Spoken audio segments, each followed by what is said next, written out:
जिसको माइग्रेन है, डिप्रेशन है, साइनस है, जी मिर्गी के दौरे आते हैं, आँखों पर चश्मा चढ़ा हुआ है जी ना, साइनस है इनको, हाँ ऐसे लोगों को जी। आप ला सकते हो। अच्छा, आज्ञा है हाँ, महाराज जी। उनके द्वारा ही इनका हम लोग निदान करते हैं, योग के द्वारा, योगी षटकर्म के द्वारा। जी वो कौन सा मार्ग है जिसके द्वारा जीव ब्रह्म में हो जाता है? तो ब्रह्म में होने के लिए तो योग मार्ग का अनुसरण करना पड़ेगा। अर्जुन से भी मंत्र जाप मन बुद्धि को एकाग्र करने के लिए है। अब ये नहीं है कि माला ले ली तो बीच परिक्रमा में बैठ गए, सड़क के किनारे बैठ गए कि हम तो माला कर रहे हैं, वो सब दिखावा है।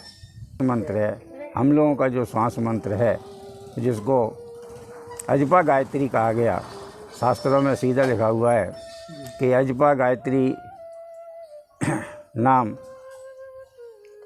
अजपा गायत्री योगी नाम मोक्षदा सदा कि तो ये तो दो शब्द का ही है।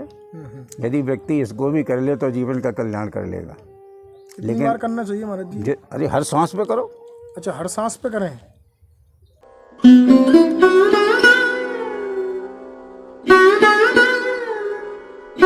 राधे राधे। आप सभी भक्तों का एक बार फिर स्वागत है संत यात्रा में। आप सभी भक्तों को कोटि कोटि प्रणाम, जो इतना आप संत यात्रा को प्रेम दे रहे हैं, सपोर्ट कर रहे हैं, उसके लिए।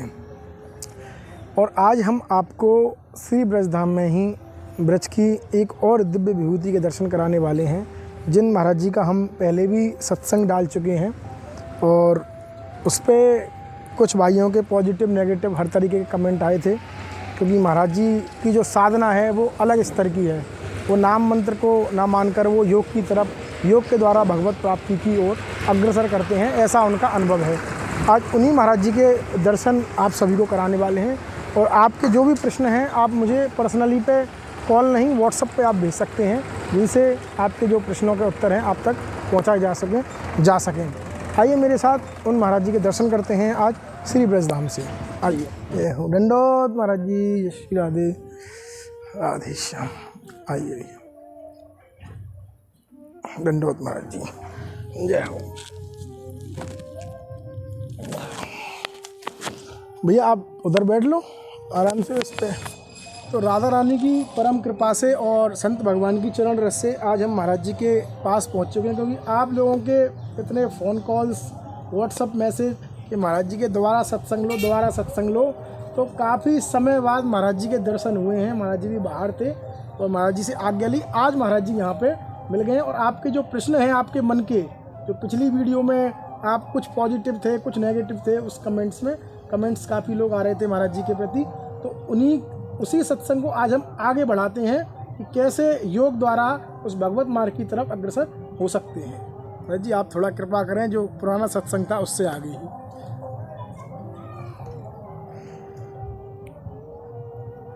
भगवान श्री कृष्ण ने गीता के अंदर अर्जुन को यही कहा कि सर्वधर्म परित्याज्यम मामेकं शरणं व्रज तस्माद् योगी भव अर्जुन। उन्होंने अर्जुन को योगी होने के लिए कहा। उन्होंने ये नहीं कहा कि योग मार्ग तो गृहस्थ में रह कर के भी सफलता से प्राप्त किया जाता है। गृहस्थ जीवन भी योग के द्वारा ही है। योग आत्मा और परमात्मा के मिलन का नाम ही योग है। शारीरिक व्यायाम कर लेने से वो योग नहीं कहलाता। आत्मा और परमात्मा का जब एकाकार हो जाता है तब वो योग, जिसको सिद्ध योग कहा जाता है। इसके लिए ब्रह्मा जी ने भी शिव जी से पूछा था कि वो कौन सा मार्ग है जिसके द्वारा जीव ब्रह्म में हो जाता है।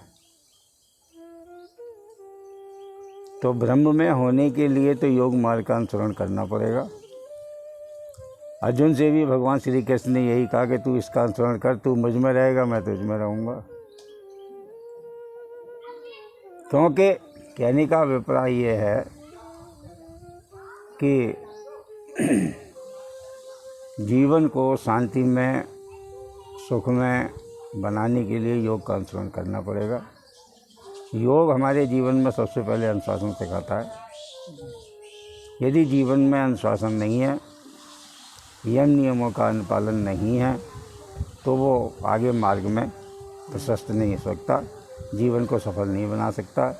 चाहे वो गृहस्थ हो या विरक्त, सबके लिए यम नियम आवश्यक हैं। यम नियम जीवन के आधार स्तंभ हैं जो शास्त्रों में बताया गया है। महाराज जी, कोई बहुत ही छोटा सा योग साधन है आपके अनुसार? ये भी प्रश्न पूछा था काफ़ी लोगों ने, कोई छोटा सा हो जिसे हम नियमित रूप से अपने ग्रस्त लोग कर सकें, हम लोग कर सकें? ये सारी बातें टेलीफोनों पर नहीं बताई जाती। अच्छा जी। योग के लिए तो जब सामने होता है वो क्या चाहता है तो उसको उस तरीके का मार्ग बताया जाता है। लय योग, हठ योग, भक्ति, ये सब योग ही हैं। भक्ति योग, ये सब कर्म योग, सहज योग, ये सब योग के ही अंदर आते हैं।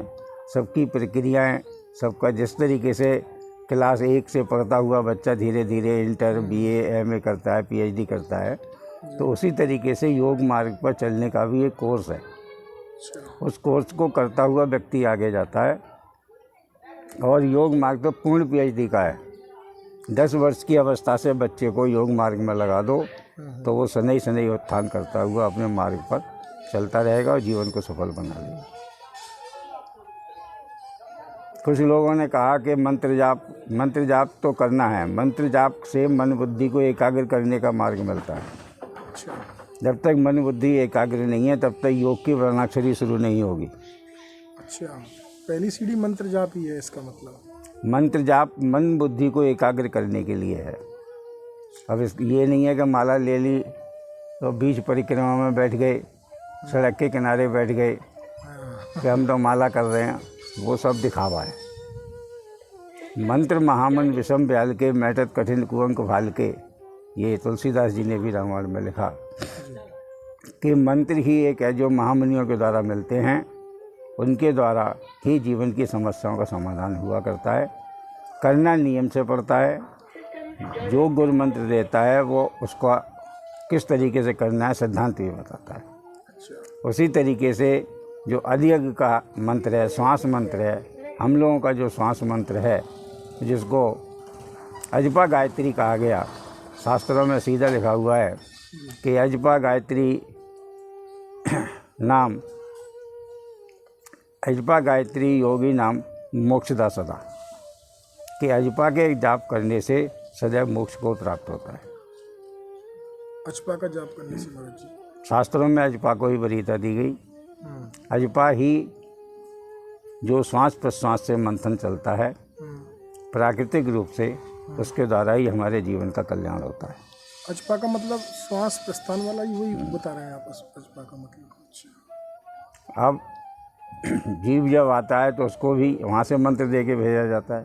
हाँ, बताया था। अब उदाहरण के लिए मैं एक उदाहरण दे रहा हूँ कि साधारण रूप से व्यक्ति श्री के साथ में सांस को अंदर ले जाए, जितनी देर हो सकता है उसको कुंभक करे और फिर बाद में उसको ओम के साथ में बाहर निकाल ले। अच्छा, ऐसे व्यक्ति ऐसे करके फिर ओम से बाहर, मन ही मन में आवृत्ति होनी है, मुंह से शब्द को नहीं बोलना है।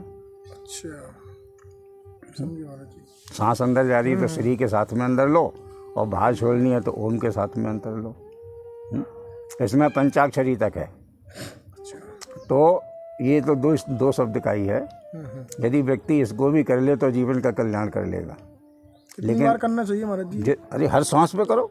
अच्छा, हर सांस पे करें? ठीक है भाई, हर सांस पे करोगे तभी तो काम चलेगा, बिना उसके थोड़ी चल रहा है। अब ये कि बैठ करके करने से अभ्यास बनता है, फिर जब अभ्यास बन जाता है तो चलते फिरते उठते बैठ फिर वो स्वतः ही नियमित रूप से आ जाता है।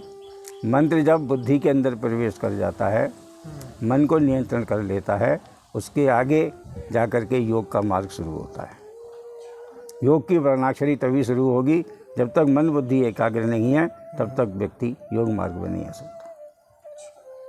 सीधा सिद्धांत है। जी, एक और प्रश्न था छोटा सा कि आपने लास्ट वीडियो में हमको बताया था कि कोई बच्चा था भोपाल में, उसकी आँखों का आपने चश्मा 15-12 नंबर था, 5 नंबर पे आ गया है वो योग के द्वारा ही। महाराज जी ऐसे काफ़ी फ़ोन कॉल्स भी आए थे हमारे पास, तो क्या उनके लिए संभव है आपके पास अगर भेजा जाए, आपसे कोई मिलना चाहे तो क्या आप आज्ञा देते हैं? जिसको माइग्रेन है, डिप्रेशन है, साइनस है, जी मिर्गी के दौरे आते हैं, आँखों पर चश्मा चढ़ा हुआ है जी ना, साइनस है इनको, हाँ, ऐसे लोगों को जी। आप ला सकते हो। अच्छा, आज्ञा है महाराज जी। उनके द्वारा ही इनका हम लोग निदान करते हैं, योग के द्वारा, योगी षटकर्म के द्वारा। जी योगी षटकर्म में नीति, धोती, बस्ती, कपालभाति, विराजोली, ये सब आते हैं। जिस तरीके से बाल हट है, त्रिया हट है, राज हट है, उसी तरीके से ऋषियों का हट है, जिसको हठ योग कहा गया। हठ योग के द्वारा ही प्रहलाद ने खंभे से भगवान को प्रकट कर लिया। हठ योग के द्वारा ही भागीरथी गंगा जी को भूमि पर लेके आए। तो शनि शनि अभ्यास करने से इस शरीर के अंदर गर्दन तक ही जो हिस्सा है वो मेन है, बाद बाकी शरीर के नीचे कुछ नहीं है। अच्छा, यहाँ तक यही मेन है बस। ये 3 भाग हैं, एक यहाँ तक है, दूसरा यहाँ तक है, तीसरा नीचे तक।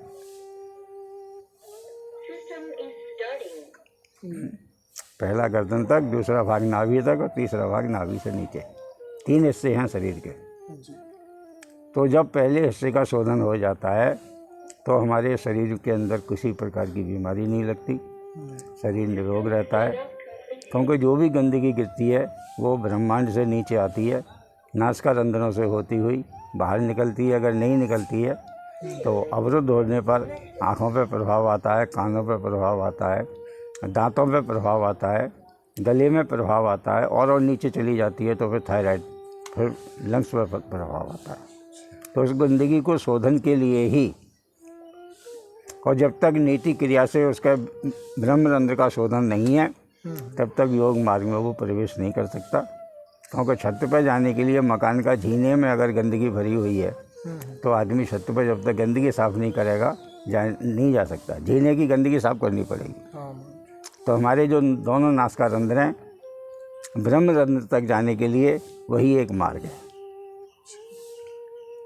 लिहाजा उसका शोधन होना अत्यंत आवश्यक होता है। लेकिन उसका शोधन यहाँ पे सामने ही होगा, वो मीडिया के द्वारा नहीं प्रसारित कर सकते हम लोग, यही ना महाराज जी? देखा देखी कर गए योग, छीजी काया बाले रोग।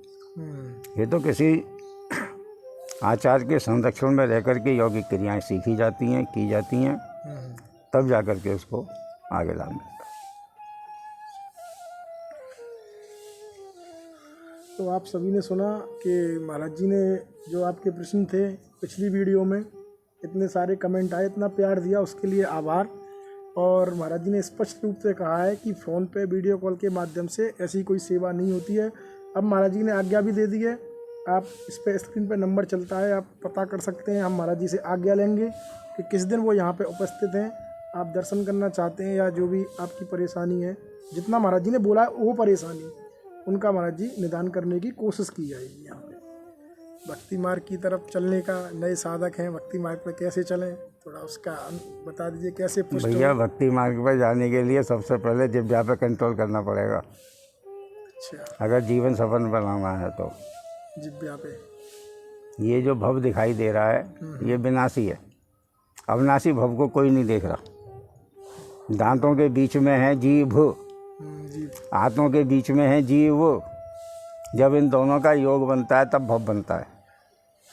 अच्छा, जब तक इस पर नियंत्रण नहीं है, कचौड़ी भी खा लिए, पकौड़ी भी खा लिए, समोसे भी खा लिए, रसगुल्ले भी खा लिए, और कुछ मिला चाउमीन पिज्ज़ा बर्गर खा लिए, तो उससे भजन ध्यान नहीं होना।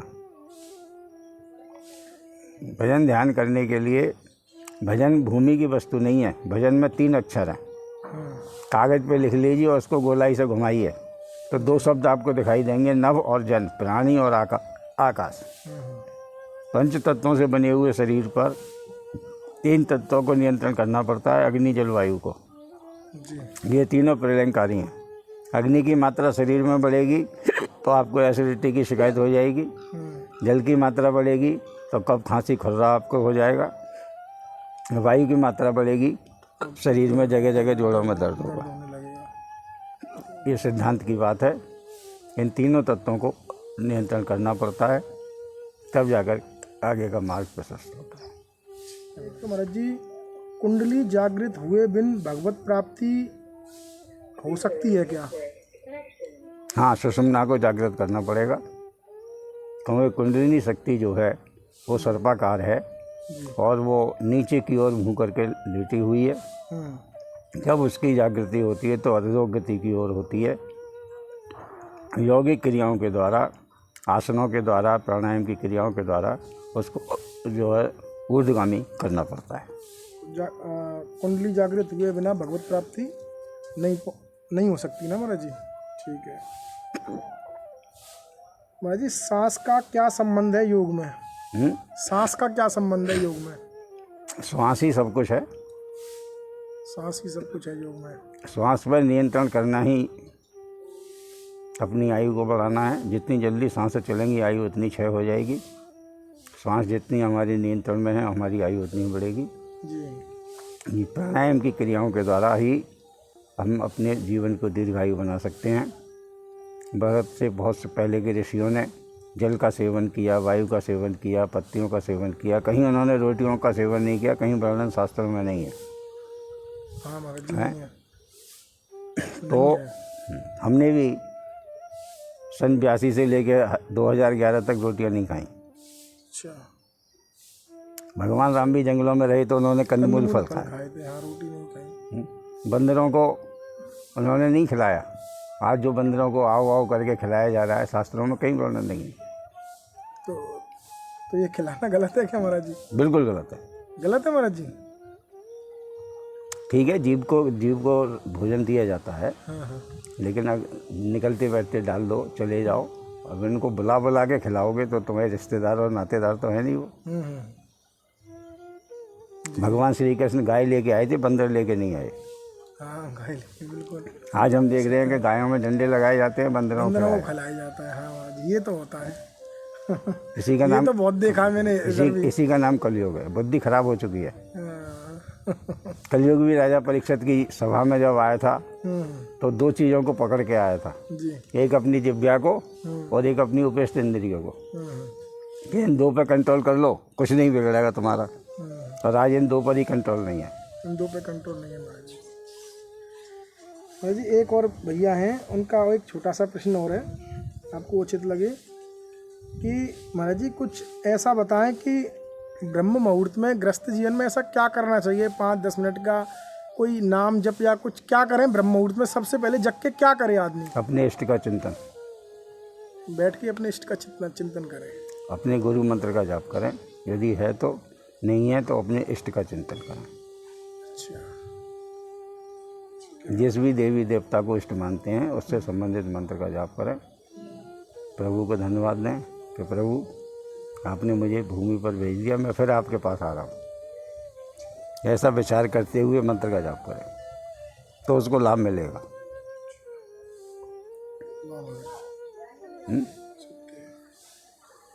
और महाराज जी एक और प्रश्न है, बस ये लास्ट ही है महाराज जी।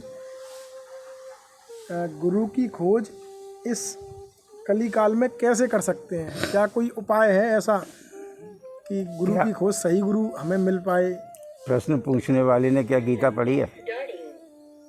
क्या वो गीता का अध्ययन करते हैं?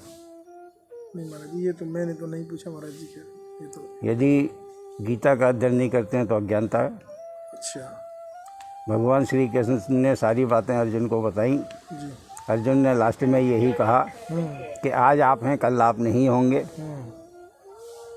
तो भगवान श्री कृष्ण ने यही कहा कि किसी आत्मज्ञानी संत के पास जाओ, अपने समस्याओं को बताओ, वो तुम्हारा समाधान करेंगे। इसके लिए हमने भी अपने गुरुदेव को गीता के अंदर प्रश्नवाचक लगा दिया था ऐसी बात पर कि गुरुदेव आज आप हो, कल नहीं रहेंगे। तो दाढ़ी वाले तो बहुत से घूम रहे हैं। हाँ बिल्कुल महाराज जी। कैसे पता कि ये जो हैं हाँ, ये आत्मज्ञानी हैं, यही पूछना चाह रहे हैं, या मनमुखी हैं जी, या गुरुमुखी हैं? संत तो बहुत घूम रहे हैं। हाँ जी महाराज जी। तो आत्मज्ञानी संत के पास जाने से सारी समस्याओं का समाधान हो जाता है। जब बाल्यावस्था में प्रहलाद को आत्मज्ञानी संत नारद जी मिल गए तो उन्होंने जैसा उनको बताया वैसा उन्होंने अनुसरण किया और ध्रुव ने वो पद प्राप्त किया। जी बिल्कुल। ध्रुव ने उस पद को प्राप्त किया। तो बिन हरि कृपा मिले नहीं संता, और बिन संता मिले ना भगवंता। ये एक दूसरे के पूरक है। ठीक है महाराज जी। जब इष्ट की इच्छा होती है तो गुरु कृपा करता है। समर्थ गुरु अपने संस्कारी शिष्य को तलाश में रहता है, और जो संस्कारी बालक हैं वो खुद गुरु की तलाश में रहते हैं। बिल्कुल महाराज जी, सर्वथा सत्य है। अवश्य पूछूंगा, जिन्होंने ये प्रश्न, आप सबके प्रश्न आए थे मेरे पास 4, 5, 6 योग से संबंधित, क्योंकि मैंने पिछली वीडियो में भी एक संत से पूछे थे, तो उन्होंने मुझे यही जवाब दिया था कि मैं भैया भक्ति मार्ग वाला संत हूँ, आप योग मार्ग वाले संत हैं, उनसे पूछेंगे तो वो अच्छा जवाब दे पाएंगे। आज महाराज जी के पास आया था, तो आपके जो प्रश्न थे योग से संबंधित, वो मैंने उनको सुलझाने का प्रयास किया है छोटा सा। और भक्ति मार्ग वाले प्रश्न जो भी हैं आपके मेरे पास रखे हुए हैं, उनको हम अगली वीडियो में देखेंगे। जीवन जीने के 2 ही सूत्र हैं जी। यत्र मनोलियते तत्र प्राणोलियते। यहाँ मंत्र लय होता है, वहाँ प्राण लय हो जाते हैं।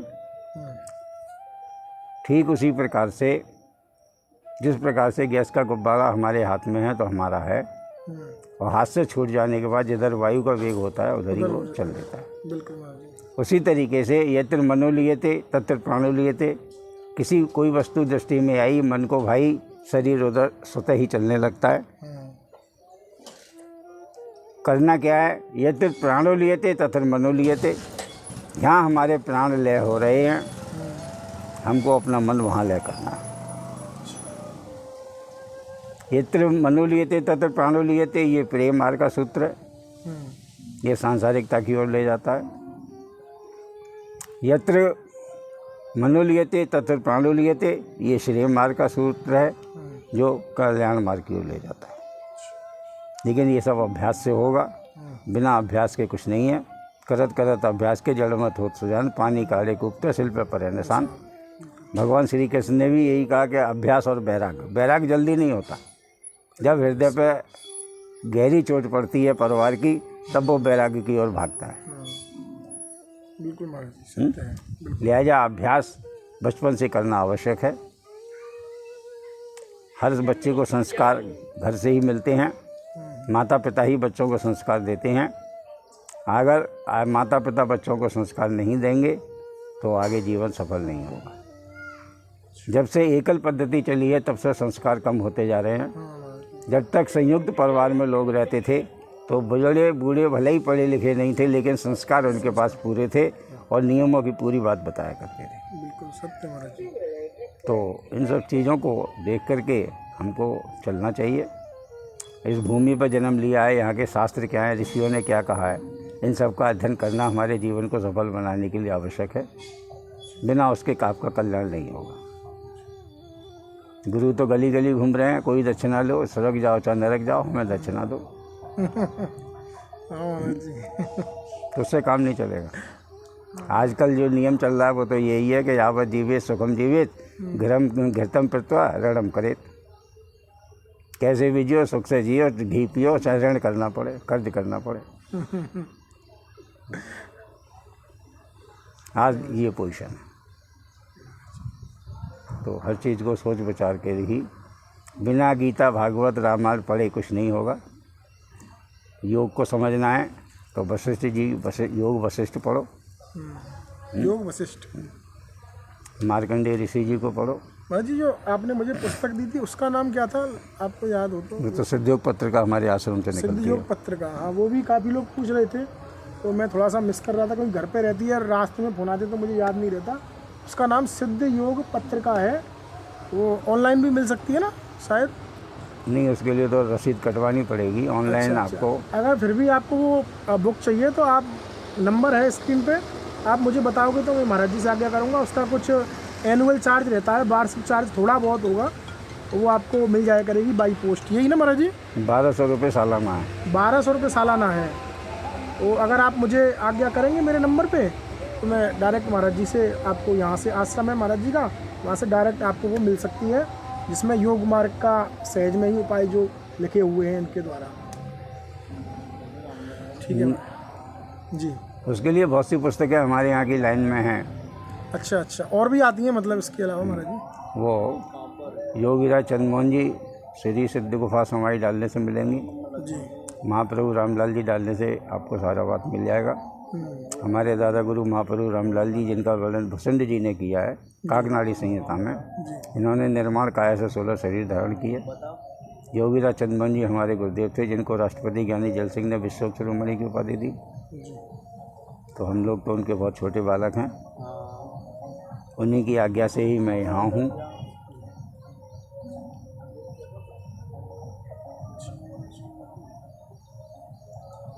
ठीक है महाराज जी।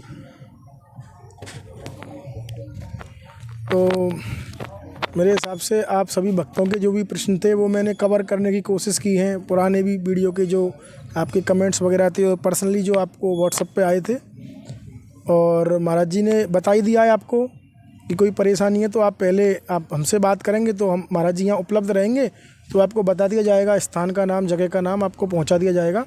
और जो पुस्तक महाराज जी ने पिछली बार मुझे भेंट की थी उसके लिए भी काफ़ी कमेंट्स थे कि कौन सी है, मैं नाम मिस कर रहा था, तो महाराज जी ने बता दिया है। और वो पुस्तक अगर आपको चाहिए तो 1200 रुपये एनुअल चार्ज है उसका वार्षिक। तो आप हमें आज्ञा करेंगे तो अवश्य ही वो पुस्तक आप तक पहुंचाने का प्रयास किया जाएगा। और मिलते हैं ऐसे ही भारतवर्ष के छुपे हुए दुर्लभ संत दर्शन के साथ सिर्फ संत यात्रा पर। आप भी कमेंट में राधे राधे लिखें, और आपके मन में योग मार्ग, भक्ति मार्ग कोई भी प्रश्न है आप बेझिझक हमारे पर्सनली व्हाट्सअप नंबर या कमेंट में डाल सकते हैं। आपके प्रश्नों का उत्तर देने की छोटी सी कोशिश की जाएगी हमारे द्वारा। जय श्री राधे, जय श्री श्याम। ठीक है महाराज जी, धन्यवाद।